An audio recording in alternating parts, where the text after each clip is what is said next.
विश्राम सिंह जी। राधे राधे। राधे राधे महाराज जी। महाराज जी, मन को सदा प्रसन्न रखने के लिए क्या उपाय करना चाहिए? तब लगी कुशल न जीव कहूं, सपने हूं मन विश्राम। जब लगी भजत न राम को, शोक धाम तजी काम। जब तक हमारा मन कामनाओं का त्याग करके निरंतर भगवदाकार नहीं होगा, तब तक प्रसन्न नहीं रह सकता। ब्रह्मभूता प्रसन्न आत्मा न शोचति न कांक्षति। वही प्रसन्न आत्मा होता है जो हर समय भगवान में अपने मन को जोड़ता रहता। सा वही मन कृष्ण पदारविंदयो। देख लो, इतनी अवस्था हो गई आप, कौन सा भोग नहीं जो आप ना भोगे हो। लेकिन क्या मन राजी हो गया? मन प्रसन्न हो गया? नहीं। ईमानदारी से देखो, वो आज भी वैसे ही है। वो कभी तृप्ति का अनुभव नहीं कर सकता। अनेक जन्म व्यतीत हो गए और भी सब भोग विलासिता भोग लो, कभी तृप्त नहीं होगा। वो विश्राम पाएगा तो भगवान, क्योंकि भगवान का अंश जीव कभी प्रकृति से विश्राम प्राप्त कर ही नहीं सकता। चाहे जितना भोग ले, चाहे जितना एकत्रित कर ले, चाहे जितना बैंक बैलेंस कर ले, ये प्रसन्न नहीं हो सकता। आप हमें बताना कि संपत्ति को प्राप्त करने के बाद किसका मन प्रसन्न हुआ? हर्षित होना और प्रसन्न होना में अंतर है।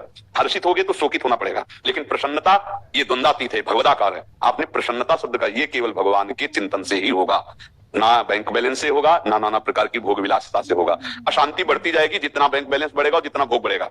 शांति नहीं बढ़ सकती, देख लेना।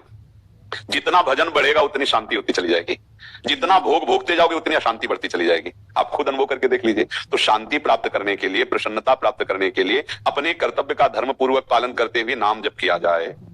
कोई भी गंदा आहार, गंदा पेय ना पिया जाए, नहीं तो मन थोड़ी देर के लिए बेहोश होता है उस प्रमाद स्थिति में।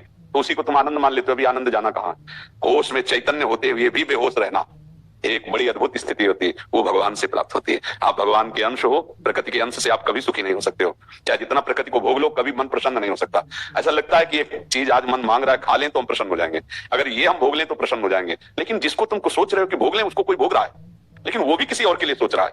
वो भी ऐसा नहीं कह सकता कि अब कथुनाथ न चाहिए मोरे, मैं प्रसन्न हूं, अब मुझे कुछ नहीं। ये नहीं कोई बोल सकता। ये वही बोल सकता है जिसका चित्त भगवान से जुड़ा हुआ है। तो हमारी प्रार्थना है, नाम जप कीजिए, अपने कर्तव्य का पालन कीजिए। बार बार मन संसार में जो जा रहा है वहां से हटा के प्रभु के चरणों में, प्रभु के नाम में लगाइए, तो ही मन प्रसन्न हो सकता है। हमें तो आज तक और कोई उपाय नहीं लगा, न शास्त्रों में, न महापुरुषों के वचनों में। ऐसा कोई उपाय नहीं है जिससे अन्य उपायों द्वारा मन को प्रसन्न किया जा सके।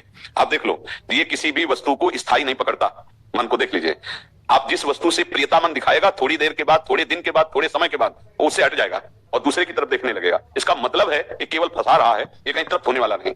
और एक बार प्रभु में लग जाए, अभी लगा नहीं है, एक बार प्रभु में लग जाए तो हटाए नहीं हट सकता। ध्यान रखना, जैसे तुम नाम जप करते हो तो विषय चिंतन नहीं छूटता, ऐसे विषयों में उसको रखा जाए तो भगवत चिंतन नहीं छूटेगा। मन की खासियत है, अगर उसको सही जगह पकड़ा दो फिर छोड़ने वाला नहीं, गलत जगह कहीं टिकेगा नहीं। ये मन भगवान का अंश है, इंद्रियाणाम मनश्चास्मि। ये तभी रुकेगा, तभी प्रसन्न होगा जब ये अपने अंशी में पहुंच जाए, भगवान के चिंतन में। हमारे हृदय की बात है, अगर आपका किसी का कोई अनुभव हो कि मन इससे प्रसन्न हो जाएगा, तो आप बताओ कुछ है ऐसा जिससे आप मन को प्रसन्न कर पाए हो आज तक, या कर लोगे? भ्रम से है, मुझे नौकरी मिल जाए तो मन प्रसन्न हो जाएगा, नहीं होगा। जिनको नौकरी मिली है, अगर इतना रुपया हो जाए तो जितना तुम सोच रहे हो उससे ज्यादा किसी के पास है, अगर ये मिल जाए तो वो भी किसी के अधिकार में है, तो उसको संतुष्ट हो जाना चाहिए। ये केवल भुलावा मन का है। संतोष धारण करो, धैर्य धारण करो, अपने कर्तव्य का पालन करो, नाम जप करो। पाप रहित पुरुष ही प्रसन्न होता है। पाप आचरण तभी तक बनते हैं जब तक हम मन के गुलाम रहते हैं। जब हम मन को अधीन कर लेते हैं तब हम प्रसन्न होते हैं। संत किसे कहते हैं? जिसने मन को अधीन कर दिया, मन मारिया तन बस में कीना, हुआ भरम सब दूर। बाहर से कछ दिखत नहीं, अंदर चमके नूर। आप वो त्याग जगत में बैठे नहीं किसी से काम, उनमें तो कछ अंतर नहीं, संत का राम। आप गृहस्थी में रहते हुए भी संत हो सकते हैं। आप अपने धर्म से रहते हैं, धर्म की कमाई से परिवार का पोषण करते हैं, और जितना बनता है भगवान का नाम जप करते हैं, कोई पाप नहीं करते, तो आप देखना प्रसन्न होने लगोगे, आप हृदय में आनंदित होने लगोगे। अब गलत आचरण करोगे तो बैठे बैठे डिप्रेशन में पहुंच जाओगे। पाप आचरण गंदा चिंतन कराता है और कल्पनात्मक भय देता है, उसी भय से तो डिप्रेशन आता है। वे मतलब की बातें मन में, जैसे एक ने प्रश्न किया था अंग्रेजी में, ओवर थिंकिंग। तो हाँ, तो उसको समय क्यों दे रहे हो ओवर थिंकिंग का?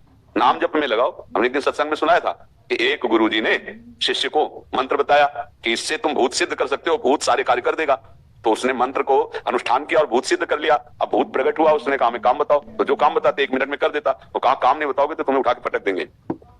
अब वो गुरुजी से बोले कि तो समस्या हो गई, भूत सिद्धि। वो कह रहा काम बताओ, जो काम बताते हैं वो क्षण में कर देता है, फिर खाली वो कह रहा खाली नहीं रहेंगे, नहीं तो हम तुम्हें पटक देंगे। तो गुरुजी ने कहा एक डंडा बांस का ऐसे गाड़ दो और उससे कहो इसी पे चढ़े उतरे, और जब काम हो तो काम करवा दो। तो बात समझे? भूत कौन है? ये मन उठा के पटक देगा अगर खाली रखोगे। क्या करना है? राधा राधा राधा राधा, चढ़ उतर इसी पे। जब काम है तो काम कर रहे, नहीं तो राधा राधा राधा, बात बन जाएगी। इसी से मन प्रसन्न क्यों?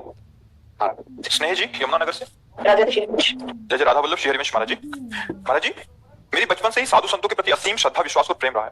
मेरे जीवन का लक्ष्य श्यामा श्याम की प्रेम लक्षणा भक्ति को प्राप्त करना है। परंतु महाराज जी मेरा प्रश्न यह है कि जो कर्म हमारी नजरों में पुण्य है वही अगर दूसरों की नजरों में पाप है, ऐसी अवस्था में सत्य असत्य का बोध कैसे हो? कृपया समाधान। कैसे हमें, जैसे उदाहरण दीजिए।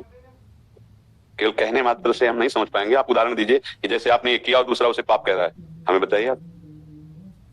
कौन सा ऐसा पुण्य काम है, कौन सा ऐसा धर्म कार्य है, कौन सा ऐसा भागवतिक कार्य है जिसको कोई भी पाप कहे? हाँ, जो पापी है, पापात्मा है, उसकी बातों को सुना नहीं जाता है। वो कोई प्रमाणित बात थोड़ी है। कोई महात्मा अगर कह रहा है तो आप हमें बताइए, पागल आदमी की कोई बात मानी जाती है क्या? तो जो वासनाओं में पागल है उसकी बात कोई मानी जाती है क्या? फाइनल में बात तो